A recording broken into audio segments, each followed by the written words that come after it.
ঢাকা, খুলনা, বরিশাল, চট্টগ্রাম বিভাগের অধিকাংশ জায়গায় এবং রংপুর, রাজশাহী, ময়মনসিংহ এবং সিলেট বিভাগের অনেক জায়গায় হালকা থেকে মাঝারি ধরনের বৃষ্টি অথবা বজ্রসহ বৃষ্টিপাতের সম্ভাবনা রয়েছে। সেই সাথে খুলনা, বরিশাল এবং চট্টগ্রাম বিভাগের কোথাও কোথাও ভারী থেকে অতি ভারী বর্ষণ হতে পারে এবং আগামী 24 ঘন্টায় আবহাওয়ার তাপমাত্রার খুব বেশি পরিবর্তন হবে না, প্রায় অপরিবর্তিত থাকতে পারে।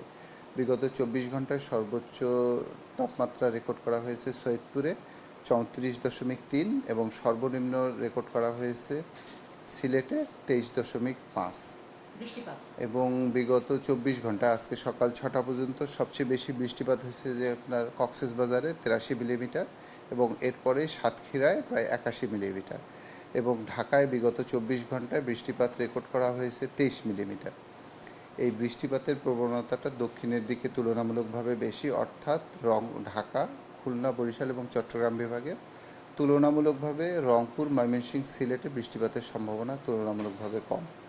তবে 26 তারিখের পরবর্তীতে দক্ষিণের দিকে যে বৃষ্টিপাতের প্রবণতা সেটা আরেকটু বৃদ্ধি পেতে পারে, আর উত্তরের দিকে বৃষ্টিপাতের খুব বেশি তারতম্য হওয়ার সম্ভাবনা কম।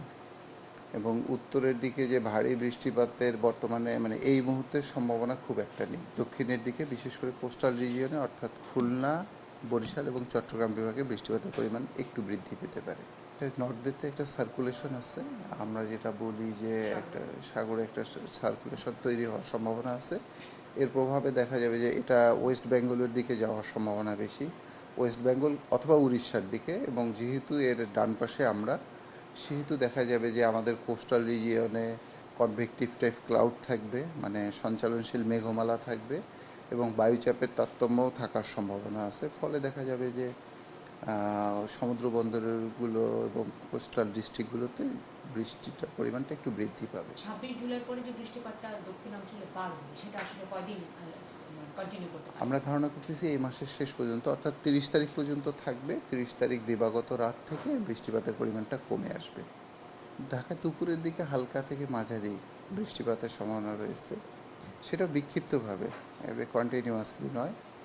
মেঘ, বৃষ্টি, হালকা হালকা রোদের লুকোচুরি থাকতে পারে।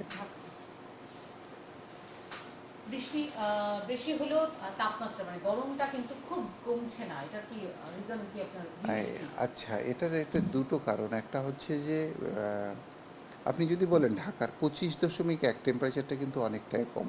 গত কয়েকদিন থেকে 27 ছিল, তার চাইতে গত 2 দিনে টেম্পারেচারটা অনেকটাই কমে আসছে। আসলে মেইনলি প্রি মনসুন এবং মনসুনে বর্ষা পূর্ববর্তী সময় এবং বর্ষার যে বৃষ্টিপাতের, এটার দুটোর বৃষ্টিটা হচ্ছে দু টাইপ। একটা হচ্ছে কোল্ড ওয়াটার রেন, একটা হচ্ছে ওয়ার্ম ওয়াটার রেন। প্রি মনসুনে কনভেক্টিভ টাইপ ক্লাউড হওয়ার কারণে রেইন ড্রপটা যেটা পড়ে সেটা অনেক উপর থেকে আসে, দেখা যায় যে ফ্রিজিং লেভেলের কাছাকাছি।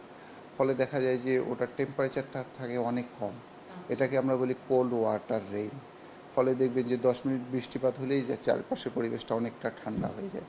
কিন্তু প্রি মনসুনে, কিন্তু মনসুনের শীত টাইপ ক্লাউড, এটা হচ্ছে ফ্রিজিং লেভেলের অনেক নিচ থেকে আসে, টেম্পারেচারটা অনেকটা বেশি থাকে।